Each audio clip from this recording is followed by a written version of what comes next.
I'm Howard Bragman. Thanks for joining us today on Gwissues. Today we have the legendary Christina Crawford, who is the author of the book Mommie Dearest, and in later life has really turned her life around from an abused child to become an advocate for abused children. She's a true survivor, and she's in New York with her play, Surviving Mommie Dearest. Thanks, Christina, for joining us today. Oh, I'm so delighted. This is my first interview like this, Howard. After all these years of doing hundreds of shows, you're the first of this. Thanks.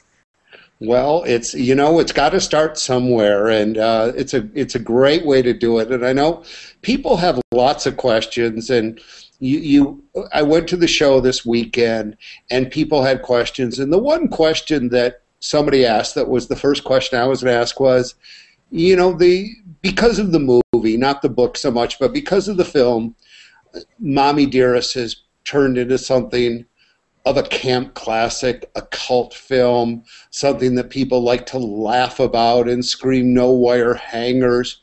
But I know this really frustrates you and makes you a bit unhappy, doesn't it? Because that's not the essence of your story at all. Well, you're right about that. And that is a demographic audience. Now, there is another audience that sees it on television, that sees it as a story of abuse of power. And but I saw them, first of all, I had nothing to do with the creation of the movie. I didn't write it, I wasn't in it, I didn't visit the set. I only saw it once 30 years ago when it was first released, and I was so disappointed and really sad that the movie had turned out the way it was. That I never saw it again, and I tried to just put it out of my life because there wasn't anything I could do about it, and so you need to move on. For people who've seen the movie and never read the book, besides reading the book, what do you want them to know? What is the essence of that they really need to take away from your story?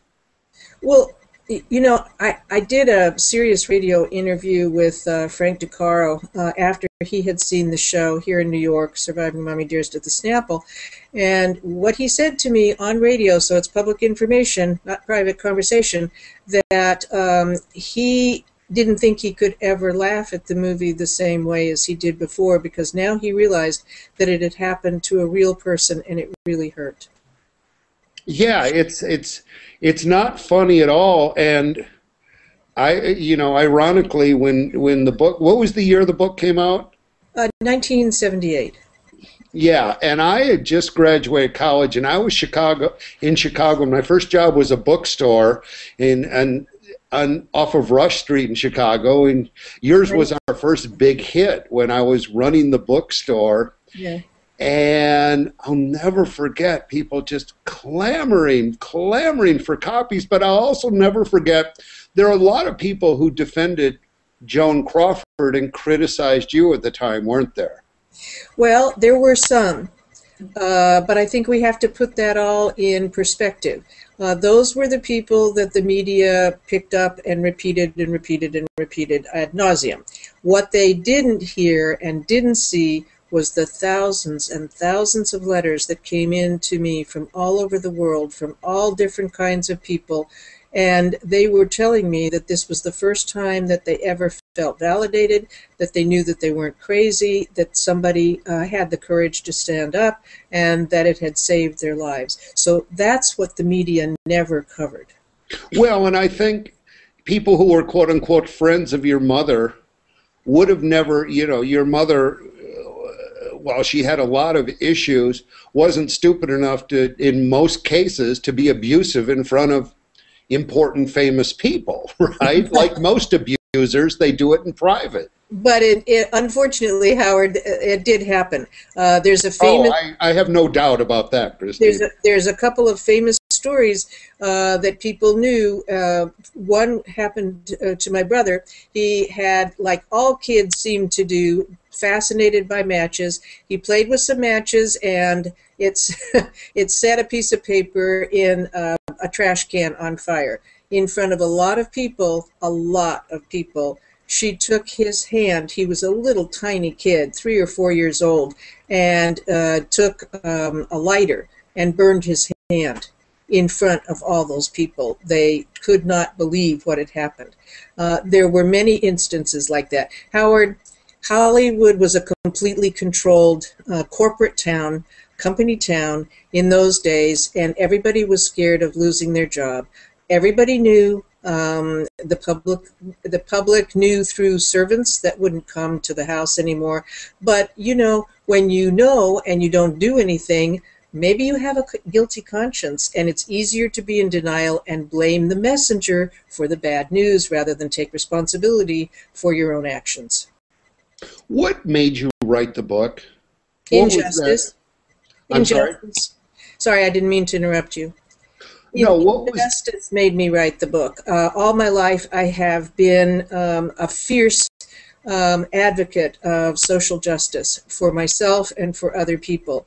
And I simply cannot tolerate injustice. And it was injustice that made me write the book. For people who think that somebody, a relative or a friend's child is being abused, can you refer to a couple of great resources? What's the best thing to do if you think you see abuse, if you suspect abuse? Generally speaking, if it's life-threatening, call 911. Then the rest of it goes community by community. But there is a national child abuse hotline that will refer you to resources in your own part of the country. One of the things you talked about very lovingly in the stage play is William Haynes, the openly gay actor. Can you recount that a little bit? This is a gay talk show, so let's talk about William Haynes. Oh, he was my Uncle Willie, and he was my absolute favorite. But let me just interject something.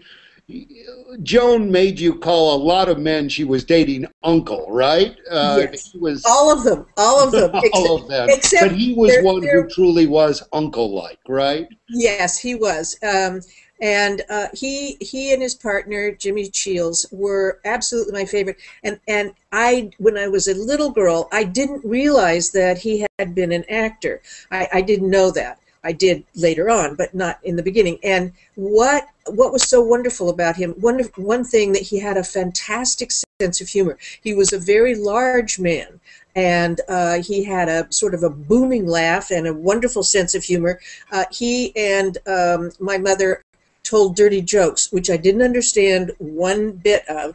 And if I didn't escape the room in time, they'd all turn to me after they laughed and ask me, well, did you get it? And I was so embarrassed. No, I didn't get it. I don't have any idea what you're talking about. But anyway, they'd laugh and talk, and he treated me like a real person, not just a child, be seen and not heard. So and the other part of the equation was that when he and Jimmy were in the house, for whatever reason, she was in a much better mood. And I think the reason is because she truly trusted him. She loved him. He was her true dear friend from the time she was a starlet. He had been her mentor. As when he left the studio, the roles changed a little bit, and she made sure that she invited him to parties, and the three of them went out together to social events, and she was the first one to actually ask him to decorate her living room, and from there he developed a fantastically successful new career. We've been joined by the amazingly strong and powerful Christina Crawford today on Gwissues, and I want to say two things. If you see Christina's in your town performing Surviving Mommie Dearest, run, buy a ticket, and go see it.